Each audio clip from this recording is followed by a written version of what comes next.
আমরা সকলে একটি পারস্পরিক সম্পর্কের ভিত্তিতে রয়েছি।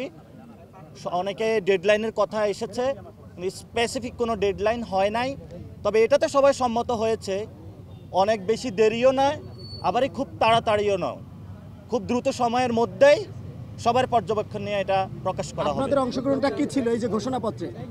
আপনাদের অংশগ্রহণটা কি ছিল ঘোষণাপত্র যেটা খসড়া তৈরি হয়েছে সেখানে? কি আমাদের অংশগ্রহণ?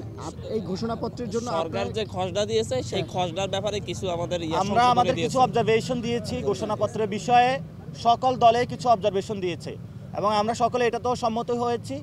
আরও যদি কারো অবজারভেশন থাকে তারা লিখিত রূপে সেটা পাঠিয়ে দিবে। অনেকে মতামত দিয়েছে অলরেডি লিখিত রূপে প্রকাশ করতে বা এই আলাপ করতে যে রাজনৈতিক দল বলেছে দেরি করছে, আসলে আপনারা কি বলবেন? আমরা তো এই জন্য শুরুতে বলছি আমরা যথেষ্ট ধৈর্যের পরিচয় দিচ্ছি এবং ভবিষ্যতেও ইনশাল্লাহ দিব।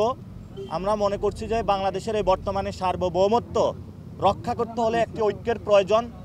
সেই ঐক্যের জায়গাতে আমরা সর্বোচ্চ ছাড় দিয়ে সবাইকে গণতান্ত্রিক একটি প্রক্রিয়া যাত্রার জন্য ধৈর্য ধারণ করছি।